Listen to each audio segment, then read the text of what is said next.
Gold, trusted gold buyers. మీరు తాకట్టు పెట్టిన బంగారాన్ని విడిపించి ఈ రోజు ఉన్న మార్కెట్ ధరకు కొనబడను. నల్గొండ జిల్లా కొండమల్లేపల్లిలో Nagarjuna grammar high school principal Rupa Reddy హత్య ప్రస్తుతం సంచలనం రేపుతోంది.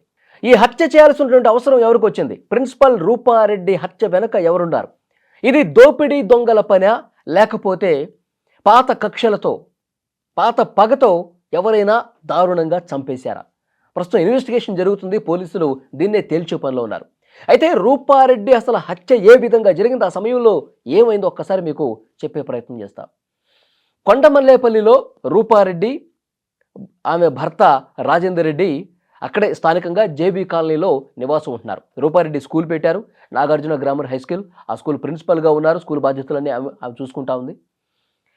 భర్త రాజేందర్ రెడ్డి రియల్ ఎస్టేట్ వ్యాపారి. ఓకే, చాలా కాలంగా వీళ్ళ ఫ్యామిలీ అక్కడే ఉంటున్నారు. సెటిల్డ్ ఫ్యామిలీ, అంతా సవ్యంగా సాగిపోతోంది. అయితే వీళ్ళ కొడుకు అభినవ్ రెడ్డి హైదరాబాద్లో ఉంటున్నాడు. హైదరాబాద్ గుర్రంగూడలో వీళ్ళకి సొంత ఇల్లు ఉంది. అదే ఇంట్లో అభినవ్ రెడ్డి ఉండి ఇంజనీరింగ్ చదువుతున్నాడు. హైదరాబాద్లో ఇంజనీరింగ్ చదువుతూ గుర్రంగూడలో ఉన్నటువంటి ఇంట్లో కొడుకు అభినవ్ రెడ్డి ఉంటున్నాడు. అయితే వీళ్ళకి ఎప్పుడైనా స్కూల్ సెలవులు వచ్చినా, ఏదైనా ఫ్రీ టైం దొరికినా హైదరాబాద్ వెళ్తారు, కొడుకు దగ్గర ఉంటారు. అక్కడ కొడుకుతో ఉండి మళ్ళీ కొండమల్లేపల్లికి వచ్చేస్తారు. మొన్న బోనాల సందర్భంగా 3 రోజులు వరుస సెలవులు వచ్చినాయండి. శనివారం, ఆదివారం, సోమవారం ఈ 3 రోజులు సెలవులు రావడంతో ప్రిన్సిపాల్ రూపారెడ్డి, ఆమె భర్త రాజేందర్ రెడ్డి కొడుకు దగ్గరికి వెళ్ళారు. యథావిధిగా ఎప్పట్లాగానే కొడుకు దగ్గర ఇట్లా సెలవులు వచ్చినప్పుడు వెళ్తూ ఉంటారు కదా, అట్లా వెళ్ళారు. వెళ్ళినప్పుడు శని, ఆది, సోమ కొడుకుతో పాటు ఉన్నారు. ఫ్యామిలీ మొత్తం కూడా చాలా సంతోషంగా గడిపారు. మంచి టైం స్పెండ్ చేశారు. ఫ్యామిలీ మొత్తం కూడా సంతోషంగా ఉన్నారు, బాగుంది. అయితే మంగళవారం మళ్ళీ స్కూల్ స్టార్ట్ అయింది కొండమల్లేపల్లిలో. మంగళవారం రోజు ఇక్కడ కొండమల్లేపల్లికి వచ్చే టైంలో రూపారెడ్డి ఒకతే వచ్చింది. ఎందుకంటే భర్త రాజేందర్ రెడ్డి ఆయన రియల్ ఎస్టేట్ వ్యాపారం చేస్తూ ఉంటాడు. నాకు హైదరాబాద్లో ఒక చిన్న వర్క్ ఉంది, ఆ వర్క్ కంప్లీట్ చేసుకుని నేను వస్తాను, నీకు స్కూల్ ఉంది కదా, నువ్వు వెళ్ళని చెప్పి పంపించేశాడు. సో రూపారెడ్డి ఒకతే కొండమల్లేపల్లికి వచ్చింది. కొండమల్లేపల్లిలో స్కూల్ యథావిధిగా స్కూల్ టైమ్స్కి వెళ్ళిపోయింది. సాయంత్రం వరకు స్కూల్ పనుల్లో నిమగ్నమైపోయి స్కూల్ అయిపోయిన తర్వాత ఇంటికి వచ్చేసింది. కొండమల్లేపల్లిలో ఉన్నటువంటి ఇంటికి, ఆ జేబీ కాలనీలో ఉన్నటువంటి ఇంటికి వచ్చేసింది. భర్త రాజేందర్ రెడ్డి ఇంకా అక్కడే ఉన్నాడు. ఇక్కడ మంగళవారం స్కూల్ అయిపోయిన తర్వాత ఇంటికి వచ్చిన తర్వాతే ఇక్కడ హత్య జరిగింది పోలీసులు ప్రాథమికంగా అనుమానించారు. సాయంత్రం 7 నుంచి 8 గంటల ప్రాంతంలో ఈ హత్య జరిగి ఉండొచ్చు అని చెప్పి భావిస్తూ ఉన్నారు. బుధవారం ఉదయం భర్త రాజేందర్ రెడ్డి భార్య రూపారెడ్డికి ఫోన్ చేశాడు, లిఫ్ట్ చేయలా. ఉదయం రెండోసారి ఫోన్ చేశాడు, మళ్ళీ లిఫ్ట్ చేయలేదు. మూడోసారి చేశాడు, ఏంటి ఇన్నిసార్లు ఫోన్లు లిఫ్ట్ చేయకుండా ఉండదే, ఏదో ఒకటి రెస్పాన్స్ ఇస్తుందే, ఫోన్ లిఫ్ట్ చేయకపోతే కనీసం మెసేజ్ అన్న పెడుతుంది, ఎందుకు మాట్లాడలేదు, ఏదో జరుగుంటుందని చెప్పి అనుమానించి పైన రెంటుకుంటారండి. రెంటుకున్న వాళ్ళకి ఫోన్ చేసి చెప్పాడు రాజేందర్ రెడ్డి, నేను హైదరాబాద్లో ఉన్నాను, రూపారెడ్డి ఫోన్ లిఫ్ట్ చేయట్లేదు నా భార్య, ఒక్కసారి కిందకి వెళ్ళి చూడండి అని చెప్పి వాళ్ళకి ఫోన్ చేసి చెప్పాడు.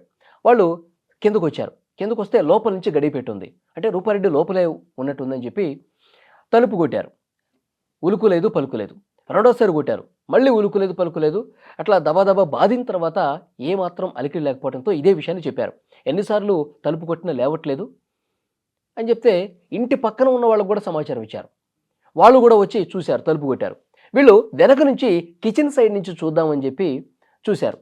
చూస్తే తలుపులు తెరిచున్నాయి వెనక సైడు. వెంటనే లోపలికి వచ్చారు, చూశారు, షాక్ అయిపోయారు. ఒక్కసారిగా భయపడిపోయారు అక్కడ ఉన్న సీన్ చూసి.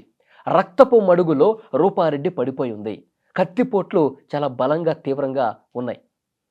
వెంటనే ఈ విషయం భర్త రాజేందర్ రెడ్డికి చెప్పారు.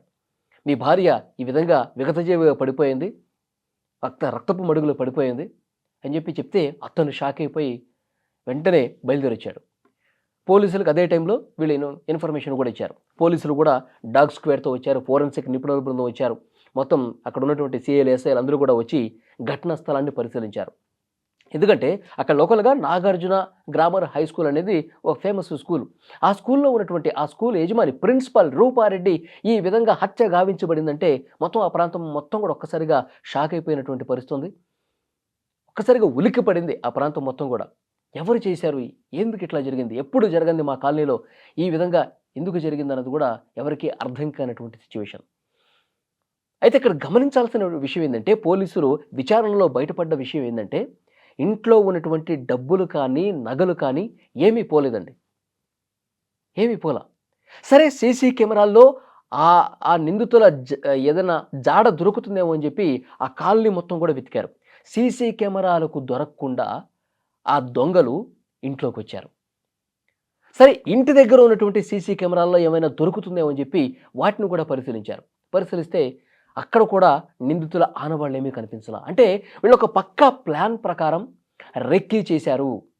చాలా స్పష్టంగా పోలీసులకు అర్థమవుతుంది. ఎందుకంటే దారి దోపిడీ దొంగలైతే ఏదో దోపిడీ చేద్దాం, దోచుకుపోదాం అనుకున్న వాళ్ళైతే ఎక్కడో చోట వాళ్ళు దొరికేవాళ్ళు. లేదంటే వాళ్ళు దోచుకోవడానికి వస్తే ఇంట్లో ఉన్నటువంటి డబ్బులు, నగలు అన్నీ అట్లాగే ఉన్నాయి. అంటే దొంగల పని కాదు. ఇది ఒక ప్లాన్ ప్రకారం చంపాలన్న ఉద్దేశంతోనే, ఒక కక్షతోనే, పగతోనే ఇక్కడికి వచ్చారు అన్నది పోలీసులకి ప్రాథమికంగా అర్థమైనటువంటి విషయం. మరి ఎవరు చేసుంటారు? ఇప్పుడు భర్త అలాగే వాళ్ళ కుటుంబానికి సంబంధించిన వాళ్ళని కూడా ప్రశ్నిస్తున్నారు. మీకు ఎవరి మీదైనా అనుమానం ఉందా? ఎవరితో అయినా గొడవలు ఉన్నాయా? ఎందుకంటే ఇతను రియల్ ఎస్టేట్ వ్యాపారం చేస్తూ ఉంటాడు. రియల్ ఎస్టేట్ వ్యాపారం చేస్తూ ఉంటాడు కాబట్టి ఆర్థిక లావాదేవీలు ఏమైనా గతంలో ఏమైనా గొడవలు ఉన్నాయా? వీటి మీద చాలా క్షుణ్ణంగా ఆరా తీస్తూ ఉన్నారు. అతనేదో కొంతమంది పేర్లు కూడా చెప్పినట్టుగా సమాచారం వస్తుంది. ఎందుకంటే రియల్ ఎస్టేట్ బిజినెస్లో ఉన్నప్పుడు కొన్ని అప్పుడు గొడవలు జరుగుతుంటాయి. చిన్న చిన్న అయితే సద్దుమణిగిపోతాయి. కానీ మనసులో పెట్టుకొని ఏదైనా ఒకటి చేయాలన్న దురుద్దేశంతో ఎవడైనా ఒక ప్లాన్ చేసి ఉన్నాడా? ఈ కోణంలో కూడా దర్యాప్తు చేస్తున్నారు ప్రజెంట్. ఇంకొక వైపు నుంచి ఏమైనా స్కూల్ నడుపుతోంది. మరి స్కూలు కార్యకలాపాలకు సంబంధించి ఏమైనా గొడవలు ఉన్నాయా? వేరే వాళ్ళతో స్కూల్కి సంబంధించిన వ్యవహారాల్లో ఏమైనా ఇబ్బందులు ఉన్నాయా? వీటిని కూడా పరిశీలిస్తూ ఉన్నారు. సో ఏంటి అన్నది పోలీసులు ఇంకా ఇన్వెస్టిగేట్ చేస్తూ ఉన్నారు. కాల్ రికార్డ్స్ పరిశీలిస్తూ ఉన్నారు. భర్తది అలాగే రూపారెడ్డిది. ఏం జరుగుతుందన్నది కూడా పోలీసులు చాలా వేగంగా దర్యాప్తు చేస్తున్నారు. కానీ మొత్తం అక్కడ కొండమల్లేపల్లిలో ఉన్నటువంటి జేబీ కాలనీలో అక్కడ స్థానికులు కూడా స్పందిస్తున్నారు. అసలు ఎప్పుడూ కూడా ఇలాంటి ఘటనలు జరగలేదు.